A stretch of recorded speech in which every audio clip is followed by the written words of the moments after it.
Como lo vieron a lo largo de la presentación, los argumentos corresponden a ese conjunto de razones que demuestran la validez de nuestra tesis, de nuestra postura. Los argumentos justifican lo que estamos diciendo. Sin embargo, existe siempre una diferencia entre explicar y argumentar, que también lo pudieron ver ahí. Una cosa es explicar en qué consiste el calentamiento global y otra cosa es plantear un argumento que defienda la tesis en la cual yo planteé que es necesario implementar energías renovables para contribuir a mitigar los efectos del calentamiento global en México, por ejemplo. Es importante tener en cuenta esa diferencia. Ahora, existen diferentes tipos de argumentos y diferentes maneras de clasificar los argumentos. Si ustedes van a consultar en alguna de las herramientas de IA generativa que utilicen, van a consultar en Google, van a encontrar un montón de tipos de argumentos. Por eso acá quise explicarles 3 tipos de argumentos con los que vamos a trabajar en los módulos que vienen, ¿de acuerdo? Para que estemos alineadas y alineados sobre en qué nos vamos a enfocar. Estos 3 tipos de argumentos son argumentos de ejemplificación, argumentos basados en estadísticas y argumentos de autoridad.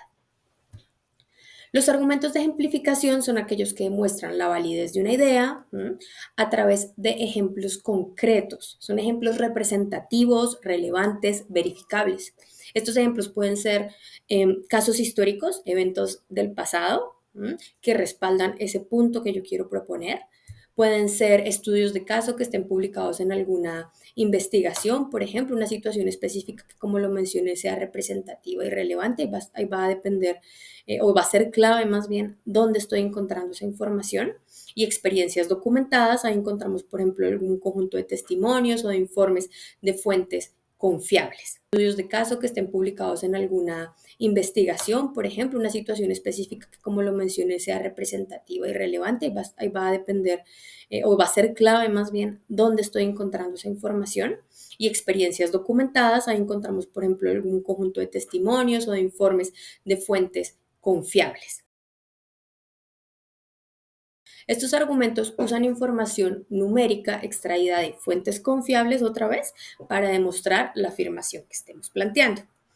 Estas cifras van a provenir de universidades, de organismos oficiales, de diversos estudios que han sido revisados por pares, como los artículos académicos que estuvimos revisando en clase, que se encargan de recopilar, de procesar y en algunos casos incluso de analizar esa información.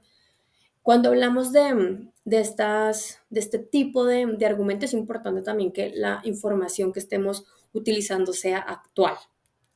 Obviamente, va a depender de la tesis que yo quiera defender. Si estoy hablando de una tesis que va a implicar ir al pasado, está muy bien, pero no podemos defender algo sobre la actualidad utilizando estadísticas de hace 10 o 20 años. No podemos decir que es importante, que es imposible que hoy el teletrabajo sea una realidad porque según una encuesta de 2010, una de cada 10 personas tiene un computador. ¿Sí? Ahí es importante tener en cuenta, como siempre, el pensamiento crítico para elegir la información que vamos a utilizar. Estas cifras, estos datos, siempre los debemos presentar en contexto. El dato solo, el porcentaje, el número no me va a decir nada. El argumento siempre va a estar acompañado de una explicación que demuestre el impacto y ahí es cuando construimos el argumento en sí mismo. El número solo no me va a decir nada. Y por último, pues estos datos se pueden interpretar de distintas maneras. Acá tenemos el reto de ver cómo interpretamos esta estadística, esta cifra, para respaldar nuestra tesis sin caer en la manipulación. Eso es algo que pues lo vemos en distintos escenarios, por ejemplo, en el escenario político, en el escenario deportivo, por ejemplo, también. Entonces es importante también tener en cuenta esto. Los argumentos de autoridad son aquellos que se sustentan en el conocimiento de personas expertas, de grupos de investigación expertos, instituciones reconocidas, fuentes confiables, como lo hemos mencionado también en los otros casos. Se basan en la idea de que quienes han estudiado este tema que nosotros estamos trabajando, pues lo conocen muy bien porque lo han trabajado a profundidad. Ellos o ellas tienen mayor credibilidad. Estas fuentes, lo reitero y es algo que seguiremos trabajando a lo largo del curso, pues tienen que ser totalmente confiables, verificables. Estas instituciones reconocidas, estas investigaciones académicas con las que hemos trabajado, pues deben tener credibilidad y experiencia en el tema. Cuando les ponía en el formato que completaron para su documentación, pues si se trataba de una autopublicación, cuando yo puedo ser experta, pero si me estoy publicando solo yo, pues eso pone en duda esa experticia de la que hablo, ¿no? Es importante tener en cuenta eso. Aquí también juega un papel importante el tema de la actualidad de los datos. Ojalá las investigaciones sean recientes, se demuestra sus habilidades de investigación para poder encontrar lo más relevante y lo más actual que se ha hecho frente al tema que eligieron. Reitero, sobre todo en temas científicos y tecnológicos, esto es todavía más importante porque el conocimiento está cambiando rápidamente. Esa fuente debe ser totalmente experta en el tema que yo elegí. Acá también soy enfática porque no podemos utilizar la opinión, el punto de vista de un experto en psicología para justificar un tema de ingeniería ambiental. Que eso lo vemos mucho, por ejemplo, en los artículos de prensa, en los periódicos.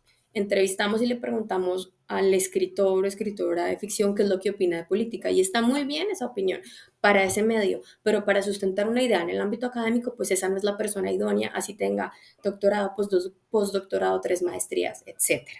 Si voy a consultar sobre genética, pues necesito que esa fuente experta, esa autoridad, sea alguien que está especializado en genética, ¿de acuerdo? Si voy a hablar de deporte, pues que sea una fuente que esté especializada en la investigación en este campo. Estas fuentes deben ser objetivas y verificables, es decir, que este conocimiento que estamos utilizando de esta autoridad debe basarse en evidencia y estudios, como lo mencioné, y no en sus juicios, en sus opiniones, porque volvemos a lo mismo. Si yo soy abogada, tengo todas las credenciales, especialización, maestría, doctorado en Derecho, y pues me van a utilizar como fuente para construir un argumento relacionado con lo jurídico, uno diría, pues en principio sí es la persona adecuada. Pero si lo que yo voy a tomar de la fuente es una opinión, un juicio que solamente está haciendo y no algo producto de una investigación y producto de un trabajo riguroso académico, no es adecuado. Por eso es tan importante ver dónde conseguimos las fuentes. Para sintetizar, los argumentos, de nuevo, son esas razones que utilizamos para sustentar nuestra tesis. No explican la tesis, sino que justifican y nos dicen por qué nuestra tesis es válida. Existen múltiples tipos de argumentos, depende de la fuente donde consulten, pero aquí en este video vimos que vamos a trabajar con 3 categorías importantes.